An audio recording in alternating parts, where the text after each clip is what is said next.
I guess when it comes to Kerry Lemieux, aka Busty Lemieux, and the Halton District School Board, they all subscribe to the saying, if it's good, it's trans, and if it's trans, it's good. Well, I'm afraid it's not good. It's completely inappropriate. David Menzies for Rebel News here in Oakville, Ontario.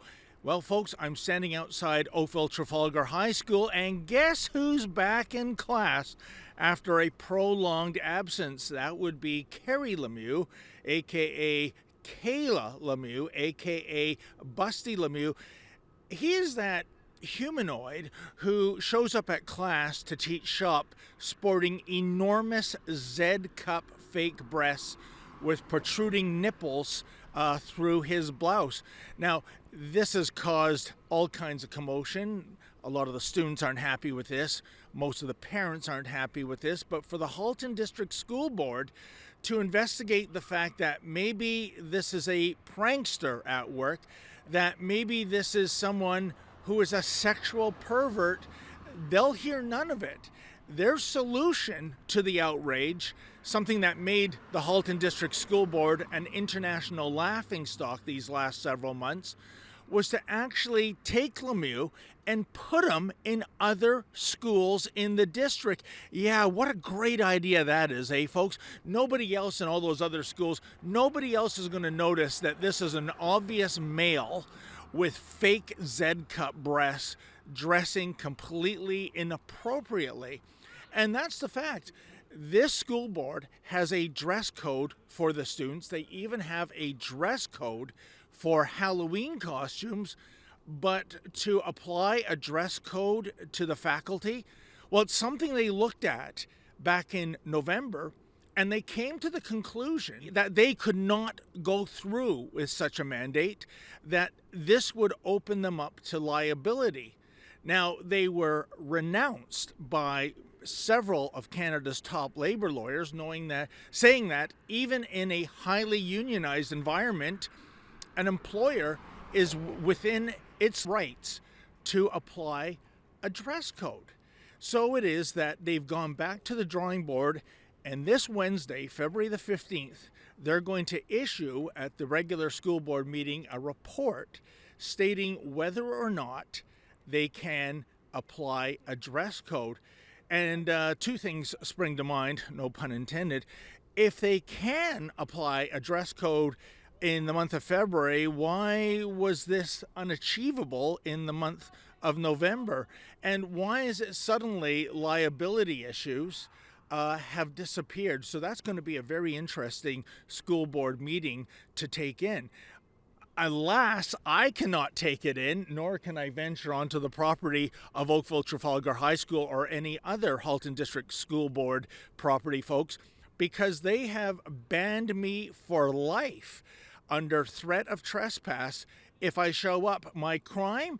Well, asking impolite questions or dressing up as Kerry Lemieux. You see, the Halton District School Board, they're all down with radical transgenderism when it's at school being exposed to kids. But when it comes to going to the school board meeting and putting those prosthetic breasts up close and personal near the trustees of the HDSB, oh well, that's offside. That's a little too impolite. However, whether or not the dress code gets approved, I have a solution. It's a partial solution, and we owe it all to that master philosopher known as Red Green. Just 1 second. As I was saying, folks, whether there's a dress code or not, at the very least, can Kerry Lemieux be told to cover up those protruding fake nipples on those enormous fake breasts of his? As you can see, we have adhesed duct tape. If we were to put a blouse over this, that solves the problem of those nipples inappropriately protruding. Something, by the way, if a girl here at the school were to dress in such a fashion, she'd be suspended. That's a biological girl, of course. I guess when it comes to Kerry Lemieux, aka Busty Lemieux, and the Halton District School Board, they all subscribe to the saying, if it's good, it's trans, and if it's trans, it's good. Well, I'm afraid it's not good. It's completely inappropriate, and they have to do something. Now, granted, this is not an optimal solution, but at least it's a positive step in the right direction, because we all know the Halton District School Board seems absolutely terrified when it comes to that which is known as doing the right thing. We have a suggestion that if they can't implement a dress code for Busty Lemieux, maybe they can adhere some duct tape on the nipples so they don't protrude. What do you think about that?